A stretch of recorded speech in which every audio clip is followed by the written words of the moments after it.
None other than Doug Basham joining us right now on the line. Doug, thanks for joining us. How are you, my friend? Hey, guys. Always good to be with you. Thank you, as always, What's Doug. up, Doug? Let's start with Hunter Biden. Now, Doug, I wrote a few notes here. I want to read them to you, and then I want to get your thoughts on it. So we're led to believe that Hunter Biden, who lives in L.A., decided to fly 3,000 miles across the country to drop off his 3 MacBook Pros at a repair shop run by a blind guy who charges a very low price of $85. The repair shop owner recovers and reads Hunter's private emails, a few of which mention a possible meeting with his dad, and is so alarmed he contacts the FBI. Once he realizes the FBI isn't doing anything with them, he calls up the most credible ex-mayor on earth and hands them the contents of these drives. By the way, he makes a copy of them, which is also a very normal thing to do. That totally credible ex-mayor sits on them for months, then chooses to release them 3 weeks before the election.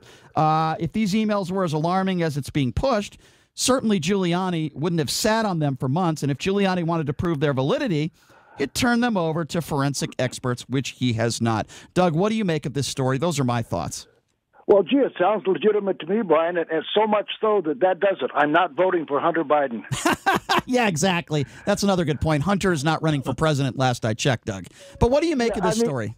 I mean, this story reeks of two things, desperation and Rudy Giuliani. I mean, the guy who wrote the story wouldn't even attach his own byline to it. Fox rejected it before the New York Post agreed to it. I mean, over 50 former intelligence officials have said it reeks of Russian disinformation.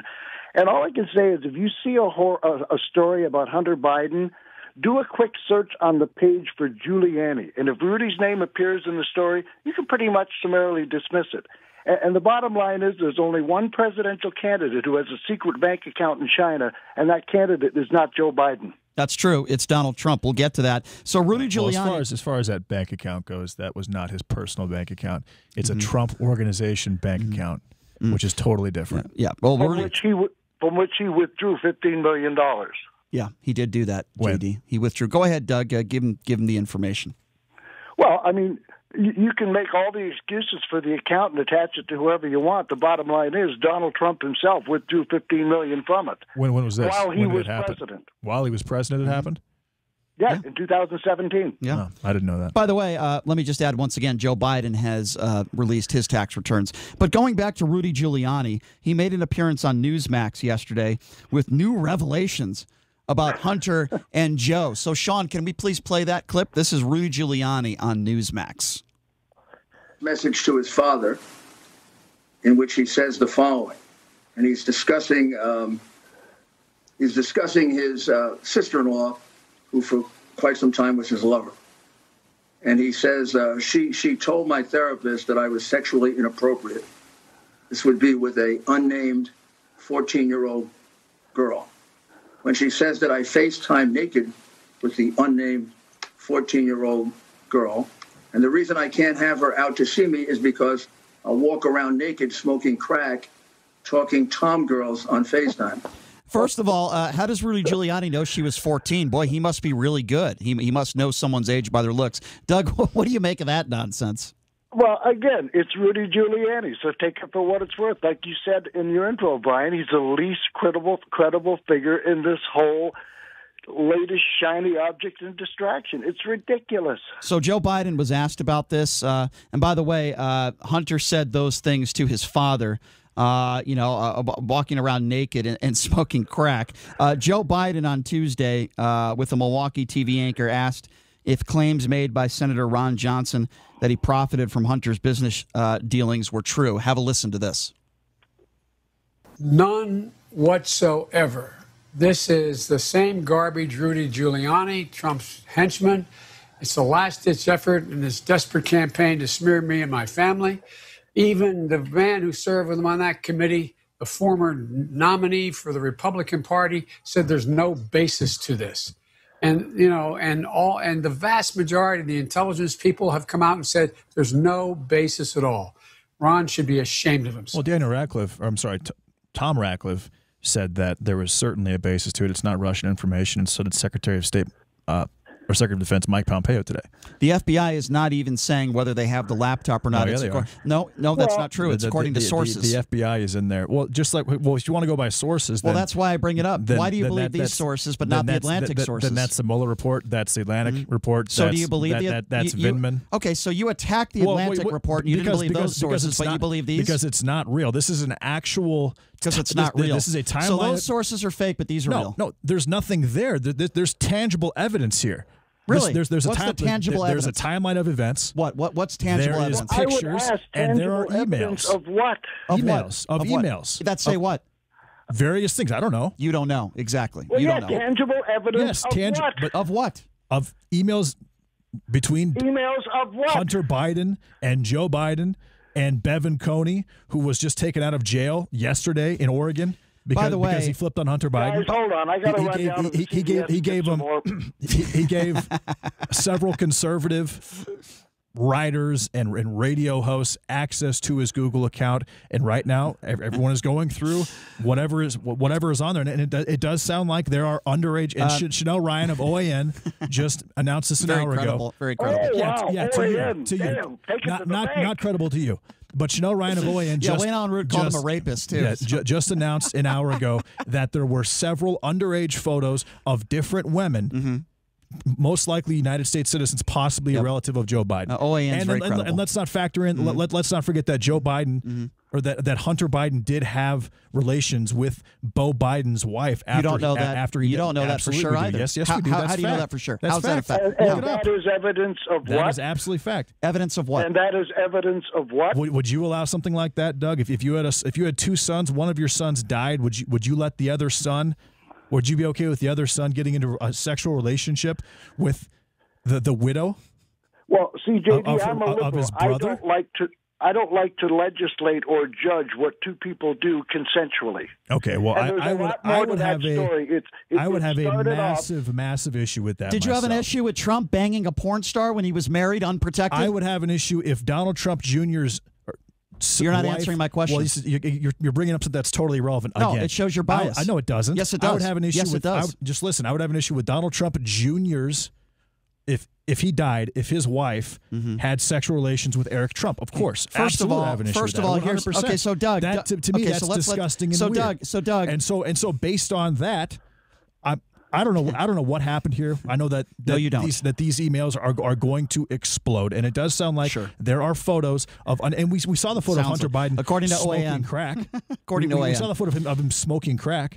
There's the emails with China. There's the emails with Russia that are saying that he was basically selling out his father, or his father was making himself available. Go ahead, Doug. No, it is true, Brian. Just because you say it's true doesn't mean it's not true. Well, Brian. according to sources, yep. Go ahead, Doug. No, Brian, there's tangible evidence here. You're talking about the Atlantic. That's based on people that obviously hate Donald Trump. 21 people that were on that trip said that the Atlantic situation was not true. And based on and the way that Donald Trump has treated the military since he's become president leads me to believe that it's not true as well. So you're okay again with, and you're not. It's not just you, but it's also, and I'm not calling you left-wing media here, but left-wing media is totally fine with sources when they make Donald Trump look bad, but not sources when they make Joe Biden look bad. Let me just quickly, clear. But the difference here is again with Vindman, with the Mueller report, with him being a Russian asset. There's absolutely no proof of that whatsoever. Okay. But it's being pushed. And people, first of all, that's not true. And people like Kezier Khan, who came on our show today, and you brought up the losers and suckers. He thinks it's true. Because it's a planted story meant to disparage. Okay, how about we let Doug respond meant to disparage Donald Trump in a campaign year. But anything on the other side is totally hogwash because apparently Joe Biden is this phenomenal human being and this perfect candidate. It's total BS. It's total duplicity. It's a total double standard, and it's not good for it's just not good for the country right now. If you're going to say that, okay, yeah, the Atlantic story, because the sources on there are legit, and Donald Trump said this. In the Vindman report, which there was no proof of the actual call, apparently Vindman heard the phone call, which apparently was a perfect call. I don't know exactly what happened on the call, but he heard the phone call. We didn't hear the call, and that got him impeached. And the impeachment led into COVID-19. The impeachment ended on February 5th. So again, I'm sorry, Doug, are you still on the line? I apologize. Okay. Why are sources against Donald Trump perfectly fine and sources either for Joe Biden or not against Joe Biden perfectly or not okay? I don't understand it. I just it doesn't make any sense to me, and I think it's really bad for the country. Please respond, Doug. Good Lord. Yep.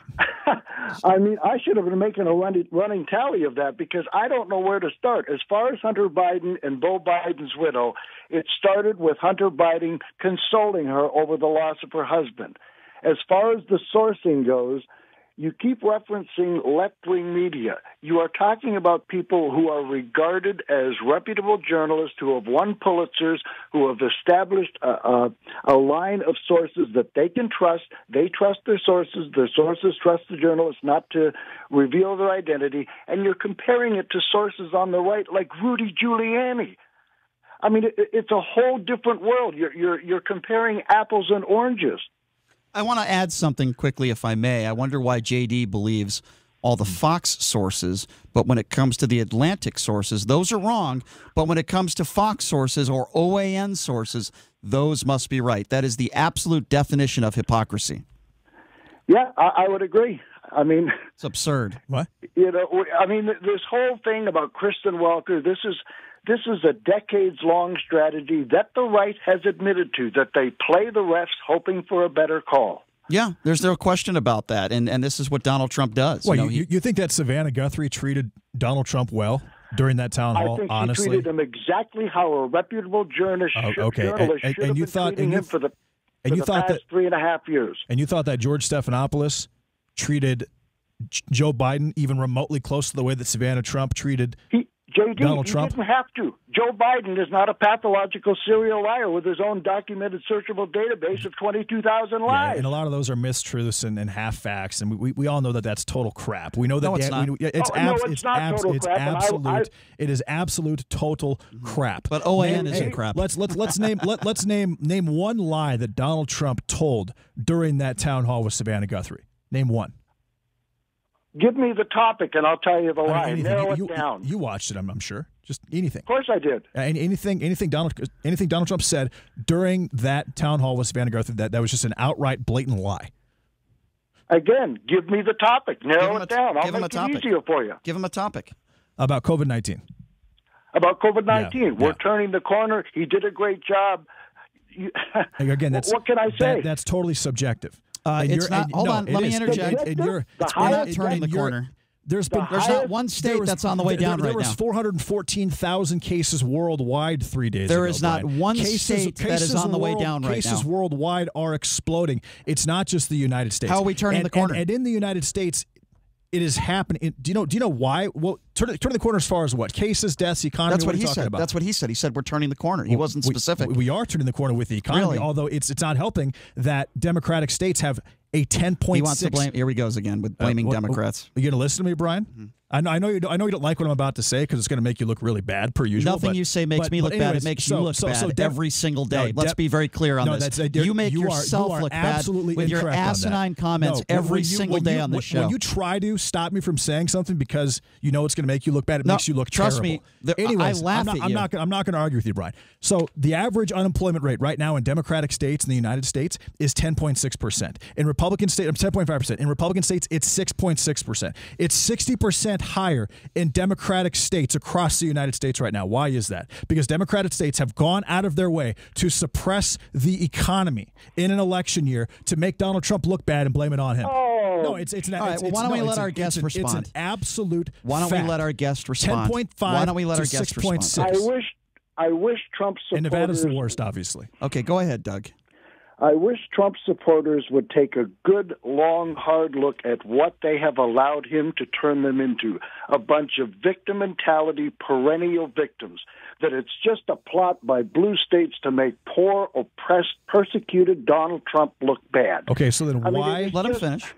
Go ahead, Doug. I mean, it is just ridiculous. I mean, just in the last few days, we find out that there's $9 million sitting around that was legislated for testing, and Donald Trump won't let it be done because the more tests that are done, the more it reveals how badly we're infected and reflects poorly on him. Okay. I mean, this whole thing has been a monumental homicidal failure from day one, and our death count compared to other countries proves it. Hey, so when was day one? Was day one January 30th, the day that he shut down travel to China while he was still being impeached? Which, of course, he didn't do, JD. Of course he we did. go through this every time you mention him shutting down China. He let 40,000 American citizens that were in China come back, and I don't know what he was going to do with them. But let me ask you this: most of them were Americans. a lot of the conversation is that okay, we've got 20% of the deaths, we've got 20% of the cases. Do you know how much of the testing we've done worldwide? Do you have any idea? Per capita? No, we're not anywhere near the top of the list. I'm saying worldwide, out of the total amount of tests. The total amount means nothing. How many tests have the United States done of those? And the answer is 45%. How about per capita? But nobody talks about that. Brian, we've done 130 million Doug, tests. go ahead and here. respond to that. Our population is 332 million. Let's let Doug respond to that. That means go a ahead, third Doug. of the country, more than a third of the country, Doug, I'm trying to get has you in been here. tested for a virus that the overwhelming majority are asymptomatic to. Let's let Doug respond. Go ahead, Doug. The total amount of tests is completely irrelevant. What does matter is test per capita. And the bottom line is Donald Trump has done everything he can to reduce testing. Again, $9 million set aside for testing. Trump won't allow it to be released. Why is that? The answer's clear. $9 million is an absolute drop in the bucket compared to the amount of money that we've spent on testing. Why isn't he releasing it? I have no idea, but if it was yes, you do. No, I don't. If it was $500 billion, okay, that would make sense. But $9 million? Do you know how much we've spent on testing? We probably spent $1 trillion on testing. 130 million tests have been done, and again, that's 45% of all the tests done in the world. We're one country. Yeah, we have 20% of the cases. Yeah, we have 20% of the deaths. But Doug, how can you call it a victim mentality? Why then? Why is unemployment? Let him answer. 60%. I'm not finished with the question yet. Why is unemployment 60% higher in Democratic governed states than Republican governed states? Why is that? Please answer me that question. Number one, after they made their initial mistakes, they took the virus seriously and they took the appropriate safety precautions as were laid down by Donald Trump's own CDC. Okay, this is the one thing everybody forgets when they start landing on Democratic mayors and governors. All they're doing is following Donald Trump's own CDC's guidelines, which he bullied states into ignoring to reopen for his own benefit. Okay, so they are trying to be safer, and they're more interested in public health. That's your argument, right? Okay, well, that's why New York's positivity testing rate is 1%, and states like North and South Dakota are up over 20%. Right, and Texas's mortality rate is 1.9%, and New York's is 7%. So why is mortality rate so much higher in Democratic states, along with unemployment? Because that means that Democratic states, by and large, just as a whole, are doing significantly worse than Republican states are of controlling this virus. And if that's the case, how is that on Donald Trump when every single state in the United States is sovereign? Because from day one, he absolutely, unequivocally refused to offer any national leadership. He schlepped it into the laps of governors. They had to compete against each other for PPE. This all comes back to the guy at the top. And if you're not willing to put the blame on the head guy in this country, I don't know what to tell you. Well, we've had 130 million tested. We shut down the economy, an economy that had unemployment that was 3.3%, which was probably the best economy in the planet. We're social distancing. There's not a mask mandate in place, but that's unconstitutional, so that was never going to happen anyways. But what else could he have done besides shut down non-essential businesses, make us sit at home and not go to Target, not go to Walmart? Go ahead, Doug. I'll tell you what he could have done. He could have been as honest with the American people for the last 8 months as he was with Bob Woodward on February 7th. Instead, he told us the exact opposite. Oh, it only affects the elderly. It's just like the flu. It's not airborne. You don't need to wear masks. He knew he was lying, and he admitted it on tape on February 7th. When did Donald Trump ever say we don't need to wear masks? I don't think he's ever said that. I know Jerome Adams said it at one point. I know Anthony Fauci said it at one point. Those opinions change, but I don't think that Donald Trump has ever said. Donald Trump is still saying it. No, he's not saying we don't need to wear masks. He says I wear them sometimes. For a lie he told at the debate. No, what you're doing, lie. That's not a lie either. Yes, it is. There was a study of 156 done, and 71% either wore a mask all the time, and 14% wore a mask some of the time.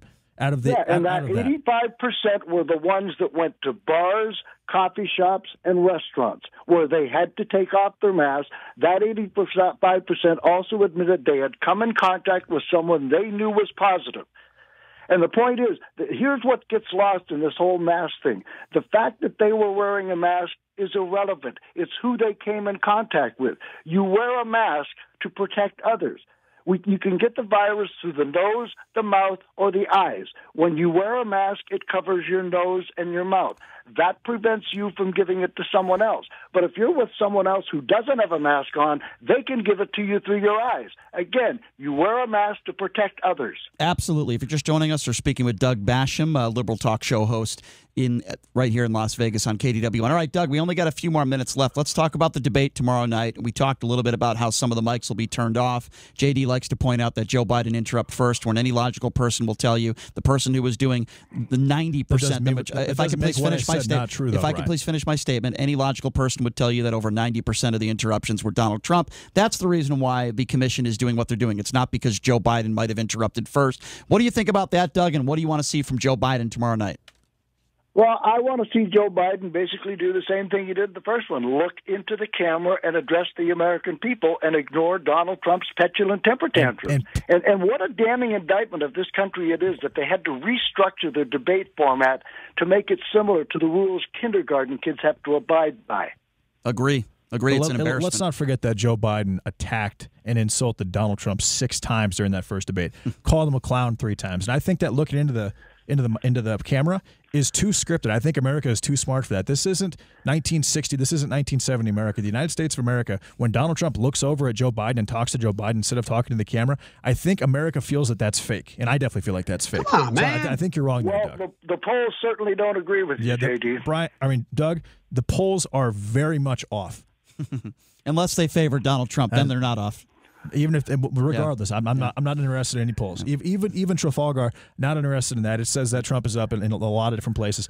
I don't care. I care about voter registration. I care about vote by mail. I care about just overall enthusiasm, which is definitely reflected at the amount of people that go to these rallies. I mean, there's been 2 rallies in the last 3 days that Kamala Harris has had.